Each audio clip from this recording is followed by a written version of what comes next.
So, what are the most likely targets for a future domestic attack here in the USA? Right now, with things escalating, we know that there's possibility for retaliatory attacks here in the near future. And we've seen leadership figures be targeted, attacked, and even taken out. We've also seen government facilities be assaulted. However, many of those figures and entities tend to have the resources to provide themselves additional protection at this point in time, which leaves one obvious soft target: infrastructure.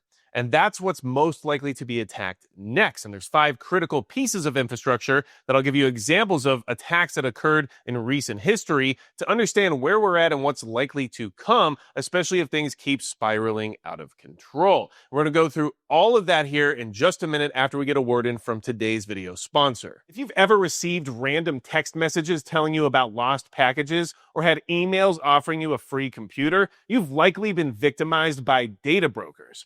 These are companies that sell your data without your consent to marketers, scammers, and even stalkers, all while earning billions of dollars in the process. Legally, they have to remove your information if you ask. So, of course, they make the entire process confusing and excruciating, which is where today's video sponsor comes in. Aura is an all-in-one digital security asset that can quickly remove your information from these data broker sites and keep it off. I've used Aura for this exact purpose, and I'll be honest, the amount of data broker sites my information appeared on was alarming.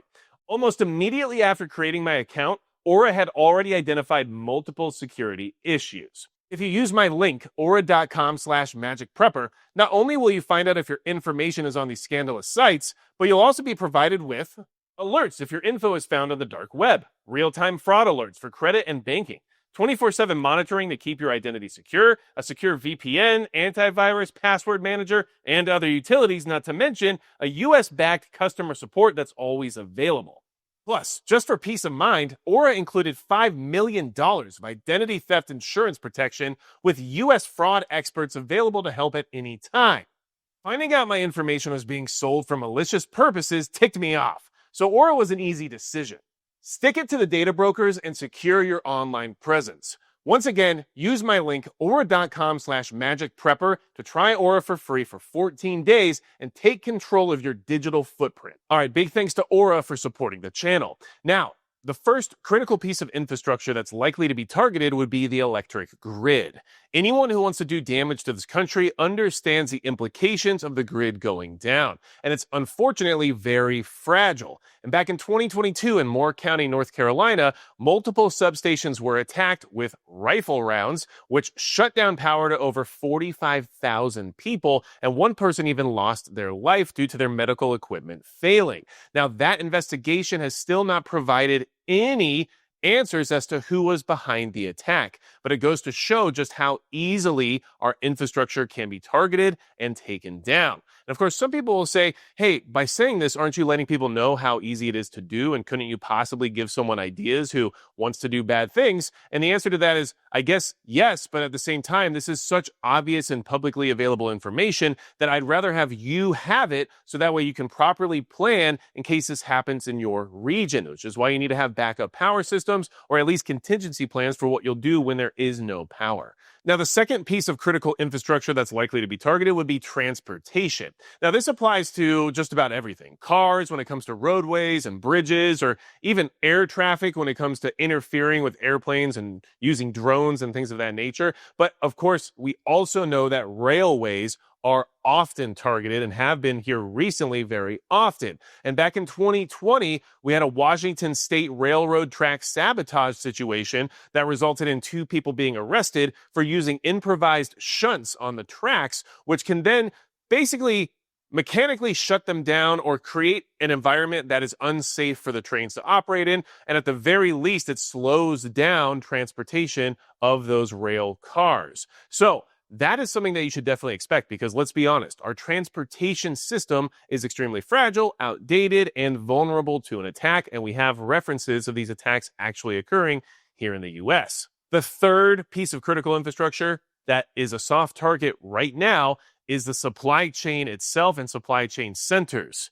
Now, there's been a lot of interesting fires over the last few years regarding warehouse distribution centers and grocery stores and all kinds of other places. And you have to ask yourself, how many of these were intentional versus how many were accidental. And of course, just recently in this year, in May, there was suspected arson at a Harris Teeter in Charlotte, North Carolina. And that's a grocery store, which could have some implications in the sense of that particular neighborhood not having access to the food they usually rely on, but could also show you just how easily that important part of your community can be shut down. And we don't know what happened there yet because that's still an ongoing investigation, and that arson might not be related to any type of domestic terror type attack, but at the same time, it just goes to show how vulnerable these places are because not only was it lit on fire intentionally, but they still don't even know who did it, and that was all the way back in May. The fourth piece of critical infrastructure that you should be concerned about in the sense of being an obviously soft target right now would be telecommunications. Now,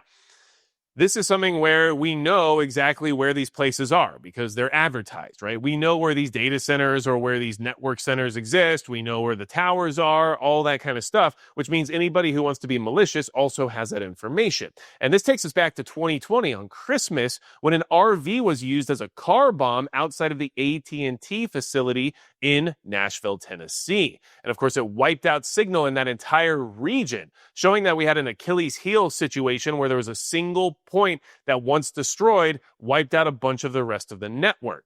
And that just goes to show you how not only fragile the telecommunications infrastructure is, but how effective an attack on it also is. And that's something that you should be aware of because this actually happened back in 2020. Now, I'm sure they've done a lot since then to try to make things a little bit more defensible or a little bit more redundant in the sense of not being able to be wiped out by one location going down, but that doesn't make a difference in the sense of it being a obvious target. Now, the fifth piece of critical infrastructure that's likely to be targeted is going to be water treatment facilities.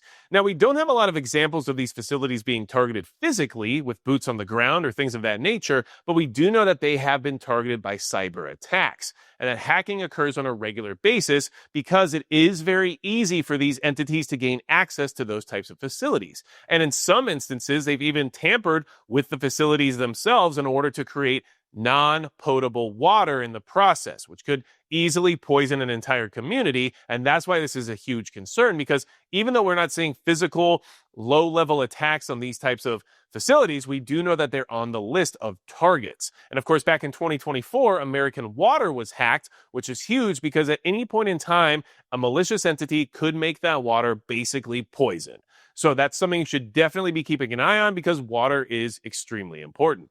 Now, another piece of critical infrastructure, which I'm not really sure qualifies as infrastructure, but I think it's important to pay attention to right now, is going to be places of worship. And the reason I say that is because it is a place where people gather and have community, and that can be related to infrastructure of a community as a whole in many ways. And here's the thing, places of worship have been attacked since the dawn of religion, but it does seem like it's happening more frequently right now as ideologies become more extreme and religions tend to take certain amounts of blame based on people's thought process. So we've seen a lot of shootings and attacks here recently, but also from 10 years ago, in case you weren't aware of this, we had multiple churches bombed in New Mexico. And that suspect, who was filmed on security surveillance footage, has never been found. So some of these people have been doing this for a long time, and they've never even been caught. So these are obviously institutions where these things happen in the sense of attacks. A lot of times it's to push some sort of a message in the sense of political terrorism or things of that nature. And it is something that if you go to a place of worship, you need to be aware, you need to have a contingency plan, and you need to have a level of a security team in place because these places are becoming more and more targeted. And those are the critical pieces of infrastructure that I see being targeted here in the near future if things continue to escalate. Because like I said, leadership figures have figured out that they're on the list and they want to be better protected. So they're either leaving certain events or they're not leaving places without a proper amount of security, or they're starting to maybe take their own personal security a little bit more seriously. There's a lot of things that they're doing right now to ensure that they are safe. And the same thing can be said about these government facilities, like these ICE facilities that we've seen be assaulted by armed assailants. Well, they already have people that are armed and ready there for those types of events, but they've also taken additional security measures since that began. So these are things that are happening right now, but these softer targets related to infrastructure don't have the resources, the manpower, or even the know-how to harden themselves as a target. So Let me know what you think in the comments down below. What else is likely to be targeted here in the near future? What would you be most concerned about, and how would you prepare for some of these things in the sense of having potable water, having the ability to generate power, always being able to eat in case your grocery store catches fire? Like, these are things you should definitely be considering right now, but at the same time, you have to be aware of the fact that they could happen at any moment. So, anything else you need from me at all, go to magicprepper.com. There's a lot of ways to support the channel there. There's also a lot of ways that you can communicate if you need to and network. So check that out. And besides that, that's going to be it for Magic Prepper.